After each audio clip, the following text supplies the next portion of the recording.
Hi there, Claudia from the WeeGardenHomestead here. Just filling you in on what I'm working on today. I got these two back beds here right behind me. They were overrun with root knot nematodes. It was terrible. The big one over here, this one, I had, where's my hand? This one over here I had full of okra, and we were not getting any production out of it. We started pulling them up to see what was going on, and basically it was just full of root knot nematodes. This one on this side had beans in it, and they were not producing either. It might have been partly the heat, but when I started pulling those out, those were full of root knot nematodes also.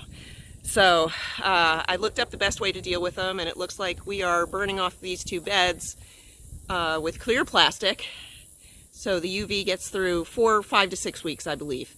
So these beds will remain empty and covered with the clear plastic. We watered them well, so basically it'll steam those root knot nematodes and hopefully kill them, and hopefully we'll get some tomatoes in here in the fall and get a good harvest before we get any kind of a freeze, probably around January.